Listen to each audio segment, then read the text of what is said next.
Today on Locked On Phoenix Suns, we got 2 episodes. That's what a Kevin Durant trade day calls for. A deeper dive on this package, top to bottom.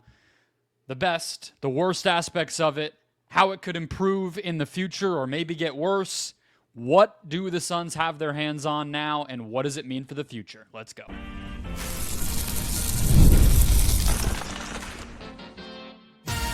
You are Locked On Suns, your daily Phoenix Suns podcast.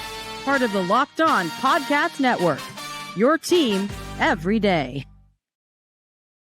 Welcome back into Locked On Phoenix Suns. I'm Brendon Kleen, a staff writer at Awful Announcing and a credentialed Suns media member. Thank you for making Locked On Suns your first listen here on this Monday. Don't forget, Locked On Suns free and available on all platforms, including YouTube.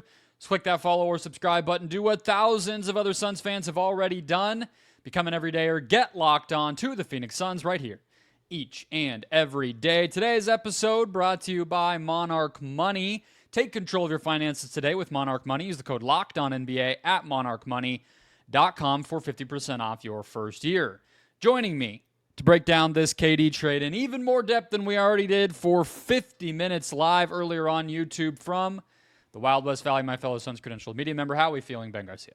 Terrible. Today sucked. I mean, it's so bad. I mean, I thought it was going to be a little bit better, and probably one of the worst packages that I think you and I both agree that the Suns could have got back. But, you know, I've always been someone of like, you screw something up, something goes horribly, time to turn the page.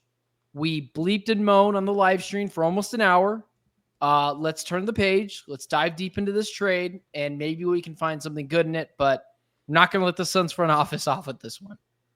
Let's start with the biggest aspect of it, which in terms of the Suns' future at least, which is the Jalen Green of it all. He is under contract for 3 more seasons, starting a major extension. He hasn't even kicked into being really highly paid. He was just, normal lottery pick highly paid until now. So the Suns are obligated to pay him about $33 million a year. 33 this upcoming season, 36 the next 2 after that, and a player option at the end. He is a player we've seen a lot, Ben. Like he's 23. He was the number 2 overall pick, if I'm remembering correctly. And we've seen this story before. I have to say, like a very athletic 2-guard who is I would call him a very reactive player more than a proactive and a step ahead of the game type of player, and hasn't displayed a willingness and a desire to adjust his game to be the type of, winning, part of the fabric of something bigger than himself type of guy. And if he had been, he would be on the Rockets still, and he would have been off limits in a trade like this. That's what Amen Thompson was. Alperen Şengün was. Jabari Smith even. Jabari Smith, yeah. So Jalen Green comes here with a lot to prove. Yes, I agree with you. The Jabari Smith stuff is so interesting that you would say that, because if I told you 23-year-old player is going to get traded to the Phoenix Suns, lead a number 2 seed in scoring, you would say on just that blank canvas resume, you'd say, well, hell, this guy, the Suns might have gotten a star. But that's not how anyone feels. And you mentioned it specifically. I had it written down right here in my notes. Not a winning basketball player. Not a winning basketball player, at least to this point, was not a winning basketball player. He had 38 points in 1 game in the playoffs this year against Golden State. Heavily driven by pull-up threes. 8 of 18 from 3 in that game and got hot. 24 of those 38 points were on those shots. That's not a sustainable style, and he's actually not a great shooter. No, yeah. I think he's a 34% three-point shooter last time I checked. But either way, why would the Rockets let that guy go? Why would they let go a guy who averaged the most points on their team? He was the 2nd seed, and they said for Kevin Durant, they feel like they got off of a depreciating asset because that contract hasn't kicked in yet, man. But yeah. I don't want to continue to kick him while he's down. That's not the avenue I want to go. I want to play devil's advocate for a second. That's that point that I just made. 20 points per game on the 2nd seed. He's 23, 24 years old. really athletic. Is there a chance on this team, let's say Beal's gone, that there is some untapped potential with Jalen Green that you can buy into, that maybe this guy does turn into, I don't know, the second coming of Devin Booker, or what we thought we were going to get in Bradley Beal when he traded him for the Wizards? Is there any part of you there that you're like, I can see why some Suns fans get a little excited about Jalen Green coming here? Because his highlight reel, put that on YouTube, it is kind of fun. Of course there's untapped potential. I mean, he is 23. It would be silly to write off a guy like that completely. And I have no reason to think he can't become an impactful NBA player. I mean, you're talking about what's the role going to be, what type of team are we talking about, but I mean, there's plenty of guys who have turned themselves into serviceable players, depending. I would just say the number one thing that he has to do to become more impactful immediately is just become what we just said he is not yet, which is an above-average three-point shooter, because he takes a ton of them. A lot of his game is predicated upon those pull-up threes, but he's not good at it, really. He's not good at it enough to burn a defense and actually lead a good offense or even be a part of a good offense. So he has to become a good three-point shooter, like 38, 40%. That's kind of what you're looking at. I would say on the plus side too, well, it's not something plus yet, but it's something we already know the Suns want is a spacing big. They've made that clear with, what they're sort of signaling to the draft world and to other teams and some of the players we've talked about them wanting to maybe get in on this summer, even if it's far-fetched. That would help him immensely because, there were days where he was a dueling banjo guy with Kevin Porter Jr. and just playing an atrocious brand of basketball that no one would have ever thought was good for his development, including him probably. And this past season, he had to fit in, the past 2 seasons, I guess, he really had to fit into a cluttered defense-first team. The best stretch of his entire career came down the stretch of 2 seasons ago, the stretch run in 2024, spring of 2024, where Şengün got hurt, Jabari Smith Jr. started playing center for them, and he scored at an elite clip because he had space. And I think if he can become an above-average three-point shooter, play with a little bit more space, that's roster dependent, but the Suns seem to want to build that. That'll open up his downhill stuff, and he should be able to be a guy who can score at the basket. And then you're basically talking about Zach LaVine. If those things click, that's just what Zach LaVine is. So that to me is a reasonable ceiling, and Zach LaVine's a fringe all-star. So I don't think that it's so far away, but the problem is that his efficiency doesn't match the way he plays. He's not even good at making the shots he wants to take, and that's the big problem right now. What about with the pairing of Devin Booker? I know one of the things with Booker is, not a super guy that's going to get banged up around the basket, dunk on a bunch of guys. That was kind of earlier in his career. Jalen Green now, one of the things that people continuously point me to is he's really good at getting to the rim. And that is intriguing because once again, we thought we were going to get that a little bit more with Bradley Beal. It seems like Jordan Knott wants to build a kind of offense that is tenacious and gets to the rim. I mean, I know you kind of hit on it a little bit, but Jalen Green's I wouldn't say that he wants to build an offense that gets to the rim. I would say he wants to build an offense that shoots a lot of threes. I would say play fast, and that's what I mean by get to the rim. Okay. So Jalen Green, does he fit that mold a little bit more than Kevin Durant did? Because that was another thing, is it was playing really slow. Could playing in tempo a little bit more help him? We're just trying to play devil's advocate here. Yeah, I mean, for sure. I mean, playing fast helps everybody. That's why every team wants to do it. I think that he did, benefit quite a bit from being on a team that created a lot of turnovers. If you're on a good defensive team, you're going to get a lot of easy buckets just by cherry picking breakaway stuff and transition points and all that kind of thing. But the problem with him right now too is he doesn't actually get to the line as much as he could, and he doesn't finish at an elite level. He's like a fine finisher. And that's where I think, he is a great athlete, but he only has a 6'8" wingspan. He's not one of these guys where he's 6'6" with a 7+ foot wingspan like, these wings we talk about, Ryan Dunn or whatever. But he is pretty tall and he is explosive, so he should be able to get to the line more, finish better, and that kind of thing, and then that'll catch up to him. And yeah, whether it's in transition or, again, in the half court with actual spacing, which he didn't really have when, this was a team that was playing Steven Adams and Alperen Şengün together. for a lot of the stretch of of the season because they wanted that to be their identity. So that's not going to help a guard like him who's still developing. So I get all that. And he actually, I would say, has been a decently low turnover guy, especially in the playoffs. He cleaned that up. You would think he'd be, dropping the ball everywhere in his first postseason, but he didn't.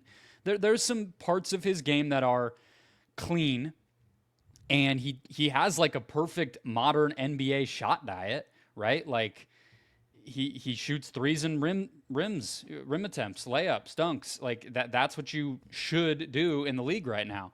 So look, I'm not like out on Jalen Green as a player, but when you talk about the fit, I think that's the problem. There it is. It's just not really going to make sense. It's not. There it is. There's not really a version of it that I really see that maximizes these guys, and so that's where I kind of go to putting him on the bench, almost to maximize him. As stupid as that sounds, it's the same thing we were talking about with Beal last year. If they can get Beal off this team and play Jalen off the bench, he'll play with Book a little bit, of course, if he's going to play major minutes, but I just think that's going to be the place for him to flourish and eventually build his value up to where he can be moved to more of his team, where he doesn't play the same position as the best guy on the team.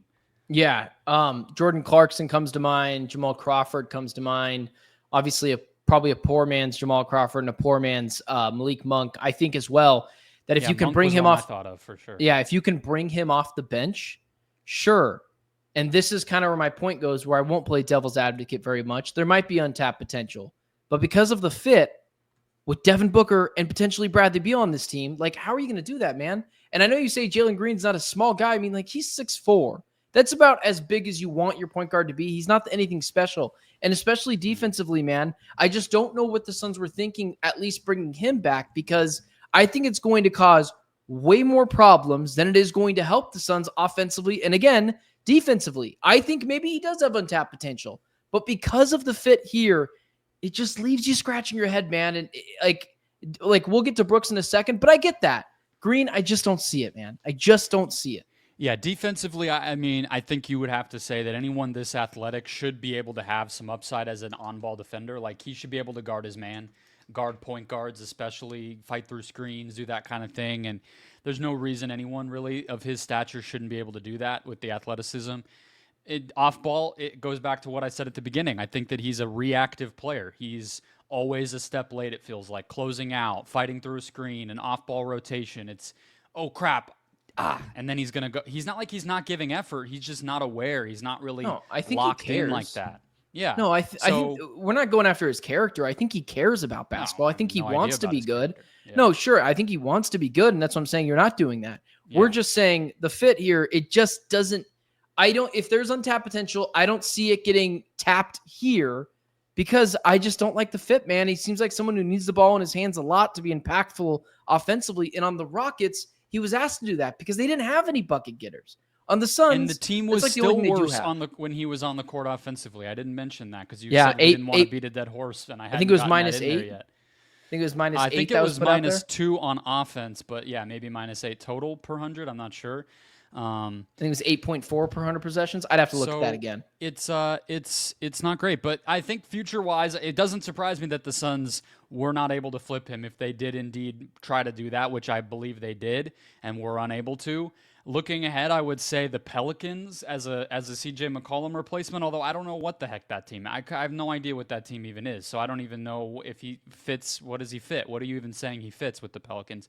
And then the Bulls, if Kobe White eventually were to leave or something, I think that could be one where, Giddey and Matas Buzelis and whatever the next version of Chicago's team is, they might be a group that could use some more scoring. But the problem is he's just nowhere near earning his paycheck right now. And that's the other problem. $33 million is a lot of money. And there's only a few players in this cap apron world where you can justify that. And this guy's not there right now. Can you believe how stoked they are in Houston to get rid of that contract? Not to mention, dude, they're just going to give 2 years. I think it's $100-something million to Kevin Durant. Like, they're going to be off this deal a year shorter. It didn't cost them any one of their picks. And Dillon Brooks. Like, this is like, if you are in Houston, you are. It's just a great place to be. Give Jabari Smith the extension that they were worried about a little now too, and it's no worries, man. It is all good. Rockets. Let's get to Dillon Brooks, the other side of this trade from a player perspective. What does he bring to the Suns? Could he be somebody that they eventually flip next? First, today's show is brought to you by Olipop. Told you before on the live show, the apple cider hit the spot last night. Olipop's a new kind of soda made for people who love the classic taste of soda but want something that actually supports their health. With just 2 to 5 grams of sugar and 9 grams of prebiotic fiber in each and every can, Olipop is reimagining soda in a way that's better for your gut. Traditional sodas are loaded with sugar, 39 grams in a regular Coke, 44 in an orange Fanta, but Olipop flips that script, giving you just a fraction of the sugar, no artificial sweeteners, and their gut-friendly OliSmart ingredient, a blend shown to support digestive health and overall health. Check out for your favorite flavor. You don't have to think too hard. Olipop just gives you a healthier, gut-friendly version of all of the flavors of soda you already love. Cola, grape, orange, or again, something like that apple cider, which I thought was just seasonal for the holidays, but they've kept it around. Get a free can of Olipop yourself. Just buy any 2 cans in store. They'll reimburse you for 1. Head to drinkolipop.com/LockedOnNBA to claim your free can and find where Olipop is sold near you. That's drinkolipop.com/LockedOnNBA.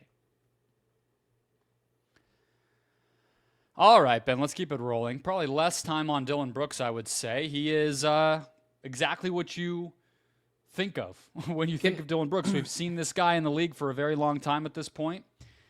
I think of him as a poor man's Lou Dort.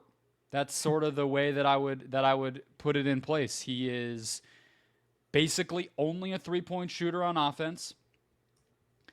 He is a stout but not elite athletically defensive player with a good but not actually great wingspan, similar to Jalen Green, which is a weird similarity that these two guys have. But my real question in terms of this upcoming season for the Suns and really just what he's going to be for the remainder of his prime, Ben, because he came out of school so late, he's already 29. He's going to turn 30 next season. He is coming off of an elite outlier for him shooting season. He basically shot 40% from 3 for the first time. He had been around average most of his career. Now all of a sudden he was just pouring it in. If that continues, I think he has real value and maybe is worth his contract. If not, we're probably talking about, oh, crap, what's this situation going to be like for the Suns? I think he will raise their floor. I think he is a perfectly good NBA player, and he will help set the culture, but this might be more of a short-term move too, unfortunately. I hope not. I think, like, if you were to told me on the surface, same contract, you didn't tell me about the Kevin Durant deal, you just told me the Suns were getting Dillon Brooks, I would be actually kind of thrilled with it. I like Dillon Brooks. I thought some of the stuff he did, like going after LeBron and then not talking to the media, I thought that was some punk stuff that he did earlier with the Grizzlies. And it is telling that a team in the Grizzlies who went to the Western Conference Finals a couple of years ago, semifinals a couple of years ago, they remembered they like the one person they really kicked off that team first out of all those guys was Dillon Brooks. And the Rockets had a terrible postseason on top of all the off-court. He got drama and nonsense. He got punked on in the postseason. Like, just call it what it is. And then as well with the Rockets, they were the 2 seed. The first guy that kind of kick out the door along with Jalen Green is Dillon Brooks. However, I think Dillon Brooks does serve a role on a team that is just trying to be feisty, trying to have a little bit of attitude, try to fight for a playoff spot. Maybe he's not a championship winning player. And if he is, maybe he's an 8, 9, 10, 9 guy. But yeah, I think that's probably fair. But this version of him, I do like him on the Suns. I kind of like the nickname as well with Brooks and Dunn. I think he's a pretty good defensive player. He'll never be an all NBA defensive guy. The 3-point shooting, I'm happy you brought all defense second team once. When I was looking at his stats, that surprised me. Oh, I didn't know that. Dillon Brooks as well. You mentioned the 3-point shooting. One of the reasons why Memphis kicked him out was because he was such an atrocious 3-point shooter, and he kept shooting them. Like, that was one of the issues with him. So yeah, he started playing like he was Devin Booker or something out there. Yeah, if he starts of his Memphis run, if he starts going towards the avenue of being that 37, 38 and a good defensive guy, I do really like Dillon Brooks here. And, you know, this is just one intangible that I know maybe you don't buy into as much as I do. This is kind of like narrative stuff. I like that this guy will go get in someone's face. The problem with the Suns last year is they were skinny jeans, pushed around. They needed someone. The last couple of the last couple of seasons. Had a guy like that since Jay Crowder threw a fit. Yeah, they need to have a guy get kicked out of a game every once in a while and swing on someone in an NBA respects, which is always just pushing and shoving. I like that aspect of it here. Dillon Brooks does fit the mold of the next Phoenix Suns team, but when you add the caveat of they traded Kevin Durant for him, it completely implodes in your face. But just on its own, I do like having Dillon Brooks here. I think I hit everything there, but you have anything else? I would say the last thing is that Dillon Brooks is eligible to sign a 2-year extension starting July 8th. Yeah. That's going to be interesting to me. I think if the Suns were able to extend him at a number, I mean, he's not like he's overpaid, but he makes more than Grayson Allen right now, just for comparison's sake. I think if they could maybe extend him closer to what he's going to make next year, like 19, 20, for a couple more seasons, like could you get him 2 years, $38 million or 36 even, or maybe 40? I think it'll be interesting to see if the Suns value him in that way, and does that make him better or worse of a trade asset or whatever. Because the other thing is, by splitting these contracts, the Suns now have some flexibility to make further and future deals. I'm not just trying to trade both Jalen and Brooks just because I'm being a jerk or whatever, but I do think that that's really valuable. We've been talking about the Suns books for a long time of just being so top-heavy and bottom-heavy, minimums and maxes, and how do you make a trade like that, especially when you're so limited? When you have guys who make 20, even 30 million, even if both of them maybe aren't the most home run valued contracts in the world, it just makes all that stuff easier. So I'll be curious to see if they look to extend him or what that looks like. And I don't know what the smarter cap people tell us that'll mean for his value, but just an interesting one to think about. Let's get to the 10th overall pick. I think that is really what's going to make or break the trade. It's hard to know what it's going to look like because 9 other teams have to make picks before we really know what exactly that is going to become. But we'll talk about some of the options, how the Suns can nail it, which they have to do next. First, today's show brought to you by our friends at Monarch Money. Do you ever look at your bank account and wonder, oh God, what just happened? What is going on? Where did all my money go? Well, we all have. Between dining out, online shopping, entertainment, it's easy to lose track. But that's where Monarch Money comes in. It's your personal CFO, giving you full visibility and control over your finances. Monarch Money isn't just a budgeting app. It's a complete financial command center. You can track all your accounts, investments, and spending in one place so you stop just managing your money and start building wealth. Look, you get to be, in your mid to late 20s or whatever. Maybe people think I'm too late for this, but it's like, hey, should I start investing some of the money that I have, or what's the deal? Am I behind the game? I don't know how to do it. I don't know what to keep track. Well, Monarch Money can be one of the places you do that. Not doing the investing, but hey, do I have the money to do this? How much can I do this? Do I need to go up and down a little bit as these other expenses in my life come up? It's all a rolling, constant thing to be keeping track of, and Monarch Money helps you take control. So use code LOCKEDONNBA at monarchmoney.com for 50% off your first year. That's monarchmoney.com, code LOCKEDONNBA for half off your first year. All right, Ben, let's keep it rolling here. So let's talk about this pick. Can I just steal your segment really quickly and just ask you a question about this 10 pick?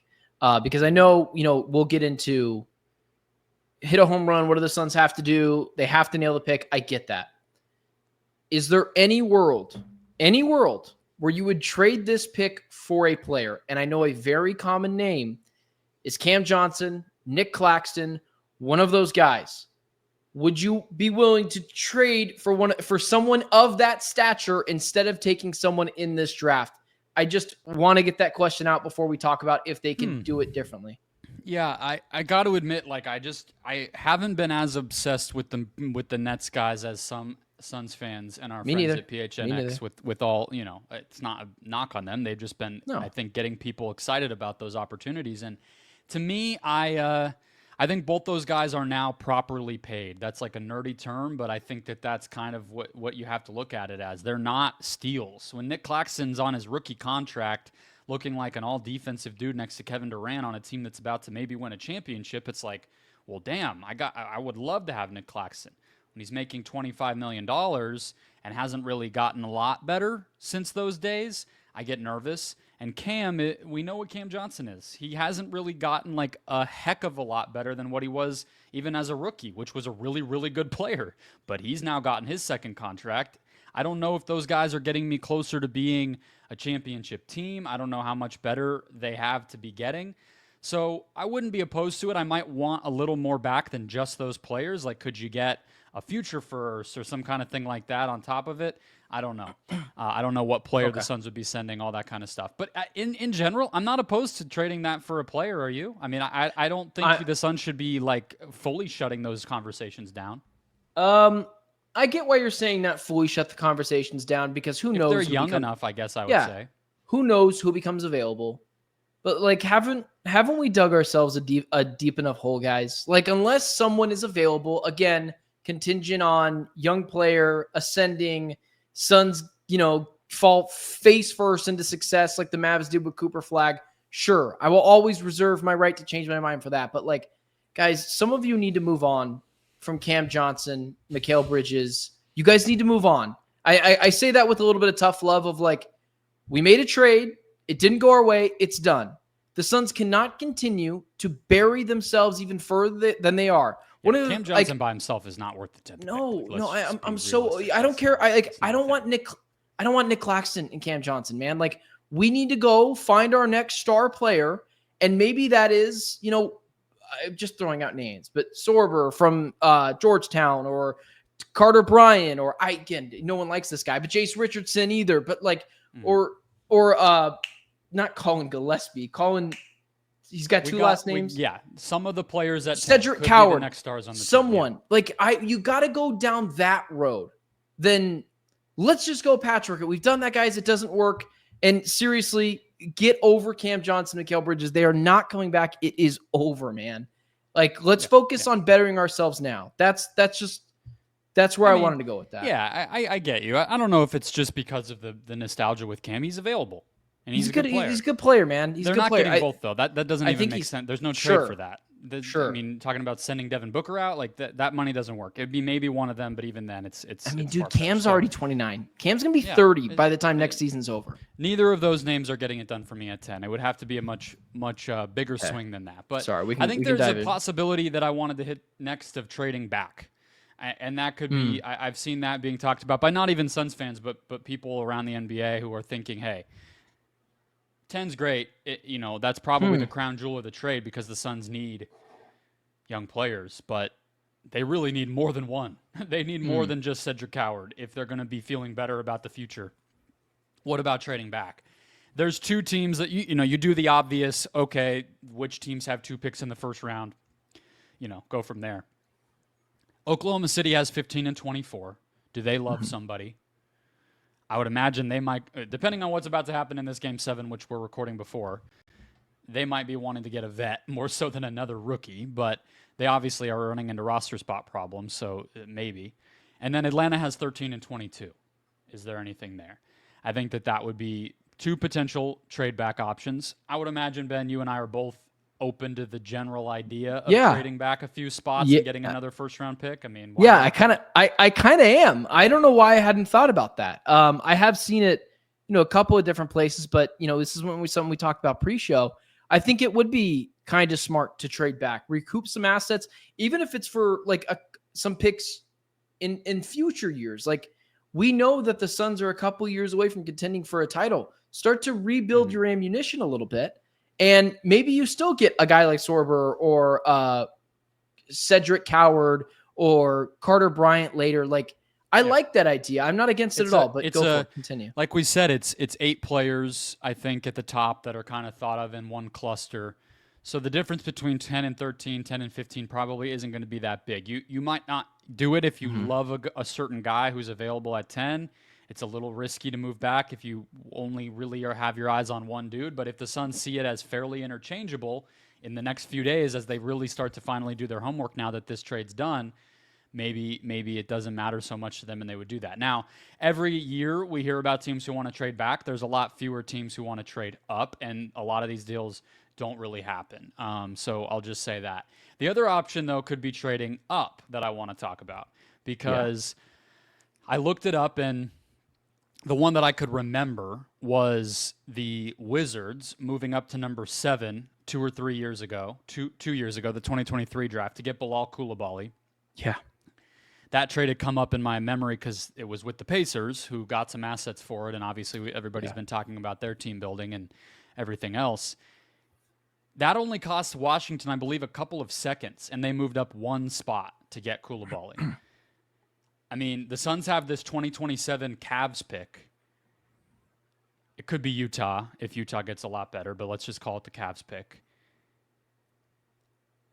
Could you we're talking about it being an 8-player draft. It only takes one team to reach. What if somebody reaches for Cedric Coward and all of a sudden, Common Malawak is available?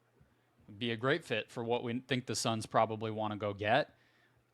You want to make sure the Raptors don't draft that guy. You trade up one slot or, whatever it might be. I think that that's something that definitely could be possible. Given that the Suns kind of landed with this trade a little bit outside the top group in this draft.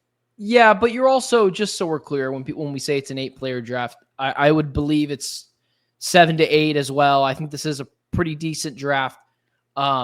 You're asking for the Wizards, the Hornets, the Pelicans, the Nets, the Raptors, all like not necessarily prestigious franchises to screw up. So I think it is very possible that someone could just fall in your lap.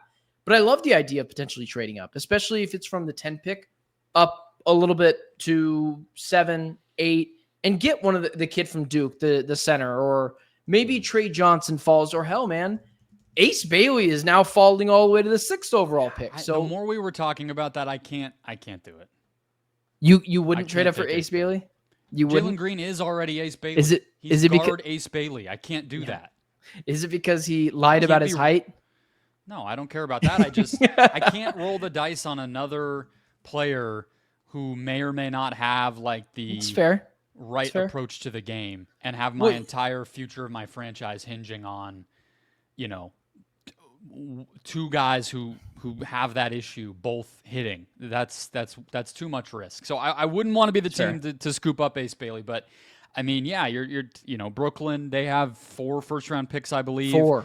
So I guess I should have mentioned them as a potential trade-up team. Yep. They have 19, 26, and 27, but they also have 8, so they could be a team where the Suns trade with them to go up. Obviously we mentioned them with the Claxton Cam thing you just threw out, so expect to hear from them maybe a time or two in the rumor mill here this week. But yeah, I mean, I think best case scenario is that somebody other than Malawak or than Ace Bailey falls, I should say. And even if not, though, I feel like there are some promising players still at 10 that I could easily see reaching the criteria that I think the Suns have to approach this with, Ben, which is an above average starter. That's what I want long term from this pick. And it probably won't happen in the next year or two, but you have to feel good enough about it. The same way we did when Mikal started to look good as a rookie, when Cam Johnson looked good as a rookie, and you kind of know it when you see it. And you have to get a player like that for Devin Booker to feel good and just for the situation to get a little better as a result of this trade. The Suns put so much pressure on themselves to nail this number 10 pick after the Kevin Durant trade because of what they got back outside of that 10 pick. So when I talk about, and again, we've done so much extensive research on the 29th overall picks and later in the draft. And so like some of the stuff that we have done leading up to this at maybe getting a lottery pick is like, I lean towards a guy like Carter Bryant. Now, there could be a bunch of different players that fit that mold. You like Cedric Coward. He's a little bit older. Whoever, right? But ultimately, the Suns have to nail this pick, man. This guy cannot bust on this team because Jalen Green, Dillon Brooks, and then you add a bust pick to it, that makes it look even worse. The only way that this pick and trade is going to be worth it is if they hit a home run, and in terms of that being someone who is a capable starter for years to come. So which is why I lean on a guy like who I've mentioned before, but you can't go small guard here, man. You can't go Jace Richardson. You got to get a big, start loading up on wings, defensive first, potentially guy who could knock the three ball down a little bit, but like a 3-and-D guy, a center, you got to hit on this man. There is so much pressure on them now. If they walk up there with the audacity and try to pick someone like Jace Richardson, like it will be, it's already full stop, but that's the only way that this can get any better, man. They got to hit on this pick. Jace Richardson thing we should address, and we'll definitely dive into these players we're talking about as the week goes on. We've already done a deep dive on Coward and Murray Boyle, so you can go back and look at those if you'd like. Bryant too. And Bryant, yes, but and Jace. But the thing with him is it's not just that it'll be a joke because of the Michigan State stuff. He's a really risky player who a lot of smart draft people are not as high on as maybe teams even are, because he's so small, because of his approach to the game, and because of the relatively limited sample size that we have of being a real difference maker in the NBA, which is, or in college basketball as a basketball player, which was the back half of his college season, his only college season, and people thought he was going to go back to school, and then he just said, never mind, I'm in the draft now. That's a lot to roll the dice on. So I do want to throw that in because it's obviously going to be out there, and it's decently likely the Suns do it. Do you know where he went to school? Yeah, well, exactly. Do you know? I'm just Everybody saying. knows. That's why he's already a meme. That could trump everything you just said. Listen, that green jersey, Spartans written across the chest. I don't know, man. I'm starting to buy into it. It's so funny how these things change, because a week and a half ago, I was like, you know what? I actually really like this guy. And I was and a couple of days later after that, I was saying Carter Bryant, not really interested, because I want to try to get someone better who would fit this team longer in terms of like just higher ceiling at 10 or 9 or 14.